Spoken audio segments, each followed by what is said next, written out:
O Ibovespa é o índice que mais cai no mundo no ano de 2024. O que isso significa para os seus investimentos? Nesse vídeo eu vou falar sobre o que eu estou fazendo, qual estratégia eu estou adotando, mas antes eu gostaria de saber o que você está fazendo. Bota aqui nos comentários como que você está lidando com essa queda do Ibovespa, tá bom? Eu estou aqui também com o Edu, que vai me ajudar na condução desse vídeo. Tudo bom, Edu? Tudo ótimo, exatamente. A gente tem visto aí o Ibovespa perder o patamar de 120 mil pontos recentemente. A gente vê nos gráficos que ele está sendo o índice que está com mais problemas aí nesse ano de 2024.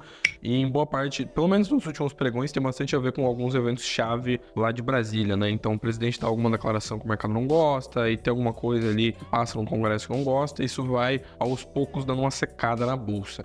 E a grande verdade é que o investidor de bolsa hoje tem algumas preocupações, a gente sabe que isso tira um pouco o sono. E eu queria perguntar para você, Thiago, assim, o quanto o investidor deve levar em consideração essas coisas que acontecem, porque tem aquele pessoal que fala, você não tem que considerar o que está acontecendo na política, olha só para as empresas, para os balanços e foca no longo prazo. Como é que você lida com política? Como é que você olha para esses acontecimentos? Bom, Edu, eu acredito que cada investidor tem a sua estratégia e se essa queda da bolsa está fazendo a pessoa refletir a respeito da estratégia ou querer mudar a alocação que ela tem, é porque provavelmente anteriormente não tinha uma estratégia adequada ao perfil de risco. Eu vejo muitos investidores pulando de galho em galho, né? As ações caíram nos últimos 6 meses, vou vender e vou para outra coisa que subiu. Investir fora do Brasil foi algo que deu certo nos últimos 12 meses. Eu, particularmente, acho esse tipo de abordagem extremamente ruim, porque se acaba sempre vendendo na baixa e comprando na alta. Eu já fiz vários estudos que não existe nenhuma correlação entre a performance dos últimos 12 meses e a performance dos próximos 12 meses, embora as pessoas esqueçam disso ou não percebam isso e acabam ficando com uma impressão negativa daquilo que caiu e acham que aquilo que subiu vai continuar subindo. E a performance futura não costuma ter a ver com a performance passada. O que eu tenho feito com os meus investimentos? Nada, eu estou seguindo aquela estratégia que eu sempre tive, que é comprar bons ativos a bons preços. Eu tenho uma predileção por ativos de renda variável, quem me acompanha sabe disso. Eu invisto tanto no Brasil como fora e hoje eu tenho feito aportes maiores no Brasil. Por quê? Porque eu vejo as empresas do Brasil com múltiplos muito abaixo da média histórica. E as empresas brasileiras, elas pagam dividendo. Então, o fato delas estarem baratas significa que elas não precisam valorizar para você ganhar dinheiro. Eu estava fazendo um estudo aqui antes de fazer esse vídeo, que as ações da Petrobras, a ação em si, ela não valorizou tanto assim nos últimos 5 anos. Valorizou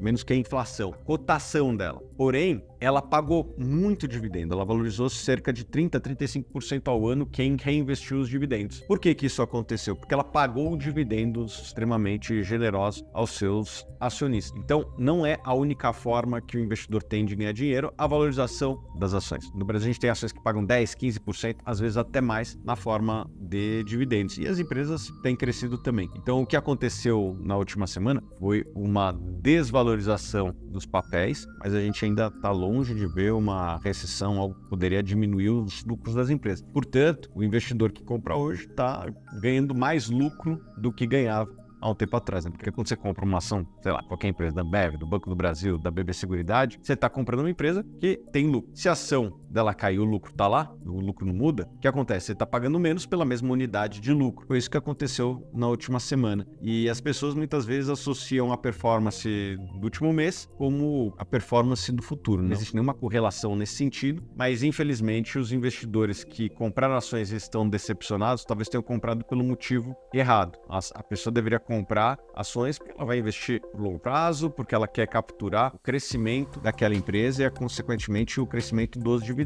Pode ser que a ação caia durante uma semana, durante 2 semanas, às vezes até durante anos. Mas se você investir numa empresa que consegue crescer resultado ao longo do tempo, a tendência é que você tenha lucros importantes ao longo do tempo. E é essa estratégia que eu tenho feito. Basicamente, não mudei nada. Óbvio que eu tenho feito alocações cada vez mais expressivas no Brasil para aproveitar esse tipo de circunstância. Eu tenho visto empresas em múltiplos que eu nunca vi antes. Perfeito, você tocou num ponto que acho que é muito relevante, que eu vejo muita gente citar no mercado, que são os múltiplos, né? Que às vezes quando o pessoal fala, olha, o Bovespa continuou muito barato, o pessoal fala, o preço sobre lucro do Bovespa tá abaixo das médias históricas e tal. Quais os exemplos que você pode dar aí dos múltiplos que você acha que estão baratos e como é que tá vendo o múltiplo de preço sobre lucro do Ibov, por exemplo? Tá, o preço sobre lucro do Ibovespa, ele tá bem abaixo da média histórica e eu fiz o seguinte estudo, Edu, eu fui ver momentos da história que as ações negociavam em patamares como esse. A gente encontrou lá em 2002, 2008, a crise de 2008 e 2015, 2016 e brevemente durante a pandemia, né, que caiu na vertical e depois voltou rapidamente. E historicamente demora 2 anos para voltar para a média histórica. E quando isso acontece, a taxa interna de retorno é de mais de 20, 25% ao ano de retorno, ou seja, é um bom retorno quando volta para a média histórica. E falando de exemplos, eu acho que temos exemplos falando de exemplo, Edu, temos exemplos nos mais diversos segmentos, até ações que eu não estou recomendando ainda na Suno, mas que estão em múltiplos que eu nunca vi na vida. Por exemplo, Ambev. Ambev está a 12 vezes lucro, está pagando mais 6% de dividendo. Eu comecei a investir em 2003, não lembro de ter visto Ambev nesse patamar, só para dar um exemplo. Outras empresas estão em múltiplos que eu nunca vi, as empresas de shopping,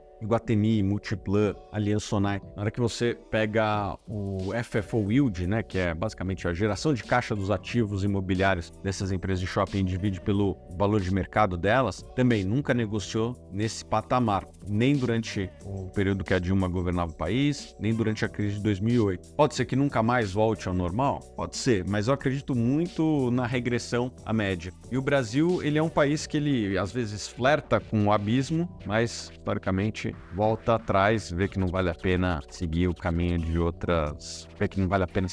outros vizinhos nossos, como foi a Venezuela e de certa forma a Argentina também, que teve essa inflação cavalar e todos esses problemas que são bem conhecidos. Então eu acredito que em algum momento a gente vai ter que fazer a lição de casa. A gente vê um governo que não consegue mais aprovar aumentos de tributação, a sociedade também já está cansada e já começamos a ver, ainda de maneira muito embrionária, um discurso de corte de custos, que é o que é preciso para o Brasil retomar a confiança dos investidores. Eu acho que, não tenho dúvida, o principal fator para que a gente retome confiança dos investidores nacionais e, sobretudo, internacionais é mostrar responsabilidade fiscal e está cada vez mais claro que é através do corte de despesas desnecessárias. Cedo ou tarde isso vai acontecer. Perfeito. O que eu queria perguntar, justamente porque a gente vê que o fluxo estrangeiro fica muito negativo quando a gente tem esse cenário, que foi exatamente o que a gente está vendo nesse ano. A gente tem, salvo engano, menos 35 bi de fluxo estrangeiro de janeiro até o final de maio, que é um dado bem negativo, especialmente se a gente compara com os outros anos, e está muito atrelado a esses discursos, assim. Eu queria perguntar de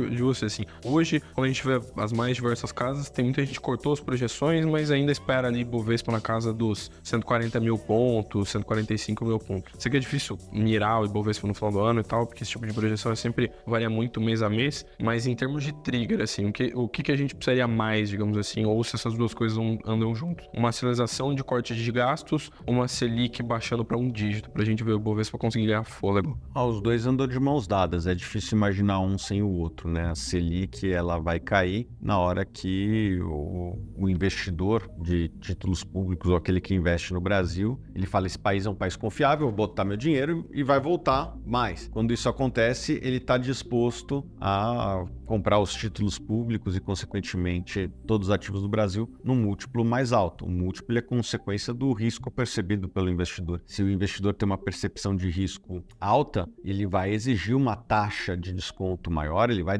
exigir um juros maior na aplicação daquele país. E para que isso aconteça, eu acredito que o principal motivo que espante os investidores do Brasil é a questão fiscal. Não tenho nenhuma dúvida quanto a isso, a gente precisa endereçar isso quanto antes. Acho que está caindo a ficha de todos nós brasileiros de que só aumentar imposto não vai ser necessário. A gente vai ter que pensar em alguma espécie de otimização dos gastos do Estado. E fazendo isso, a Bolsa tende a valorizar. Lembrando que também hoje a gente tem um juros fora do Brasil alto. Mas alguém pode falar, então a culpa da queda da Bolsa é dos Estados Unidos? Nananina, não. Você pega aí a Bolsa brasileira, acho que é uma das poucas do mundo que está em queda, e das que está em queda, está com a queda mais forte. Ou seja, são fatores relacionados ao mercado interno. E daí você vai olhar, não é uma economia que está ruim, não é uma economia que está em recessão, nada disso. É uma preocupação maior com a saúde fiscal do Brasil. E a gente precisa, como país, endireitar isso. Perfeito. E outra coisa aqui que eu acho que é relevante é a gente olhar para comparar o cenário atual com eventos passados que a gente já viu, né? Você investe bastante tempo, você já passou por vários governos e tudo mais. Hoje, o que está acontecendo hoje tira mais ou menos do sono do que o que a gente viu em outros mandatos. Eu acredito, Edu, que o momento que mais se assemelha ao que a gente vive hoje, talvez seja lá 2015. Porém, eu acredito que o Brasil está muito mais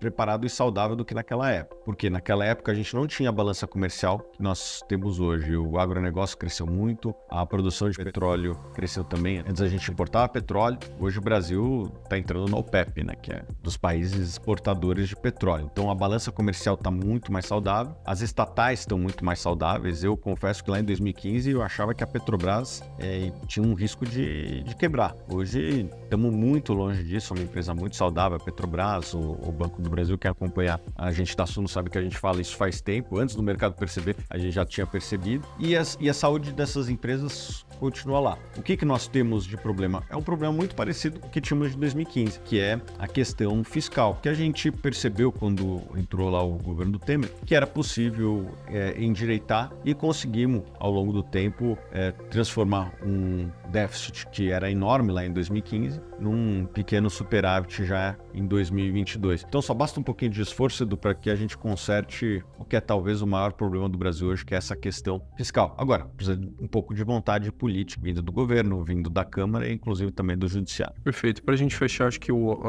vai em linha com o que você já falou um pouco no começo do vídeo, né? Mas o que você diria para o investidor hoje que tem bastante bolsa na carteira e que está preocupado, assim, o que ele tem que fazer para... É uma boa pergunta, Suedo. Por quê? Porque talvez este investidor não devesse ter essa exposição na bolsa. Isso significa que eu acho que ações é ruim nesse momento? Não. Mas eu acho que esse investidor que está incomodado com uma queda que é mais do que natural, se ele está sofrendo por conta disso, talvez ele devesse fazer uma reflexão, conversa com um especialista para ver qual que é o perfil de risco dele, porque me parece que esse investidor, antes de vender, ele está mais do que tudo perdido sobre o seu perfil de risco. Se a pessoa não sabe qual que é o perfil de risco que ela tem, talvez ela devesse consultar um consultor. Na Suno aqui temos alguns, às vezes em outros lugares do mercado que tem consultores muito bem capacitados para entender qual é o perfil de risco desse investidor, porque a pior coisa que tem é a pessoa ter uma carteira que não seja aderente ao perfil de risco. Pode ser até que o recomendável seja zerar, não porque as ações estão caras, mas porque esse investidor talvez não tenha estômago para volatilidade no mercado acionário. Lembrando que também o mercado de títulos públicos também tem volatilidade. Estava aqui conversando com o Vinícius Romano, que é nosso analista de renda fixa, e ele demonstrou que tem alguns títulos públicos que caíram mais do que a bolsa esse ano, né? Então, talvez esse investidor não devesse nem ter títulos públicos que tenham volatilidade. Bota no CDI. Agora, cada investidor tem que se conhecer e às vezes quedas como essa são saudáveis para as pessoas fazerem a reflexão. Por exemplo, eu tenho quase 100% do meu patrimônio em renda variável, tranquilo, para mim não mudou nada. Agora, tem pessoas que não têm nenhuma fração da minha exposição e estão incomodadas. Por quê? São investidores com perfis de risco totalmente diferentes. Eu estou analisando o fluxo de caixa das empresas, o balanço das empresas, eu estou muito tranquilo com o que eu estou vendo. Agora, tem investidor que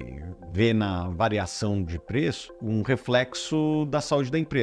Muitas vezes não é o caso, não acho que é o caso agora. Só que ele não entende isso e entra em desespero. Talvez esse investidor não devesse ter a exposição em bolsa que ele tem. E como eu estava te falando, Edu, o ideal para o investidor é conversar com um consultor para entender qual que é o perfil de risco. Vou até botar um link aqui na descrição para quem quiser conversar com um consultor da Suno e dessa forma se conhecer melhor. Porque a melhor carteira para o investidor é aquela que se adapta ao seu perfil de risco. Às vezes eu mostro os meus investimentos para alguns clientes mais próximos, mas eu falo, você aguenta 50% de queda? Porque meu patrimônio caiu 50% lá em 2020, você aguenta? Ah, não aguento. Bom, você só quer a parte boa, né? Eu também quero, mas eu sei que isso não é uma realidade. Para eu poder capturar os prêmios de risco do mercado, ou seja, capturar a valorização que as ações apresentam ao longo do tempo, eu preciso estar exposto ao risco do mercado acionário. E eu não sei se a maior parte dos investidores está preparada para isso. E é muito importante que o investidor se conheça. Então, a minha recomendação é que ele converse com o consultor para se conhecer melhor. Beleza? Então é isso, pessoal. Recomendo que você fale com o consultor e